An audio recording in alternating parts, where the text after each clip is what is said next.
BJP से शिवसेना का गठबंधन टूट गया तो खबर यह आई कि उद्धव ठाकरे राज ठाकरे की पार्टी एमएनएस से गठबंधन करेंगे।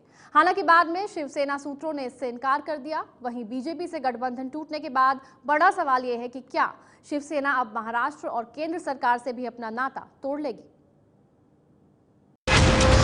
क्या उद्धव और राज ठाकरे एक होने वाले हैं?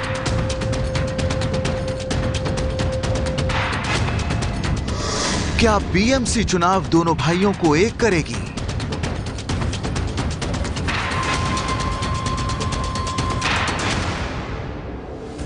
शिवसेना ने महाराष्ट्र में बीजेपी से अपनी 22 साल पुरानी दोस्ती तोड़ी तो चर्चाएं शुरू हुई कि क्या अब उद्धव ठाकरे और राज ठाकरे के एक होने का वक्त आ गया है। सूत्रों से खबरें मिली कि बीएमसी चुनाव में अब शिवसेना राज ठाकरे की पार्टी एमएनएस से गठबंधन की तैयारी में है, लेकिन शिवसेना में मौजूद सूत्रों के मुताबिक यह सिर्फ कोरी अफवाह है। उद्धव और राज ठाकरे में कोई गठबंधन नहीं होने जा रहा। क्या शिवसेना महाराष्ट्र और केंद्र सरकार से भी नाता तोड़ेगी?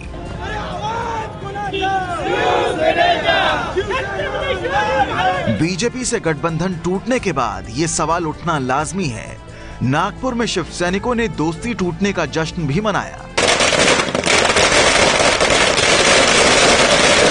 जाहिर है बीएमसी चुनावों में मुंबई की सड़कों पर शिव सैनिक और बीजेपी कार्यकर्ताओं के बीच घमासान होना तय है, पर सवाल अभी भी बरकरार है कि क्या शिवसेना राज्य और केंद्र में भी बीजेपी से अपना गठबंधन तोड़ेगी।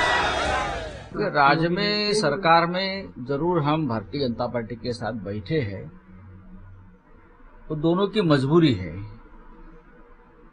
हम महाराष्ट्र जैसे बड़े स्टेट को पॉलिटिकली, इकोनॉमिकली अस्थिर नहीं बनाना चाहते, तो हमको उनके साथ कुछ दिन तक तो रुकना पड़ेगा। बीएमसी में बीजेपी शिवसेना से छोटा दल है, लेकिन महाराष्ट्र विधानसभा और लोकसभा में बीजेपी उससे कहीं ज्यादा बड़ी है। महाराष्ट्र विधानसभा में शिवसेना के पास 63 विधायक हैं, वहीं बीजेपी के पास 122 विधायक हैं। बात करें लोकसभा की तो वहां शिवसेना के पास सिर्फ 18 सांसद हैं, जबकि बीजेपी के पास 282 सांसद हैं। यही वजह है कि बीजेपी बीएमसी चुनाव में ज्यादा सीटों की मांग कर रही थी, जिसे शिवसेना ने मानने से इनकार कर दिया और गठबंधन टूट गया। हालांकि बीजेपी फिलहाल दोस्ती को पूरी तरह खत्म नहीं मान रही है। उनका ये स्टेटमेंट कि 25 साल हमने सब नुकसान हुआ, बेकार किया, अगर गठबंधन नहीं होता तो शिवसेना का मुख्यमंत्री महाराष्ट्र में नहीं बनता। और जिस प्रकार की भाषा का उपयोग शिवसेना की ओर से होता है, वो निश्चित रूप से मन को दुख देने वाली बात होती है।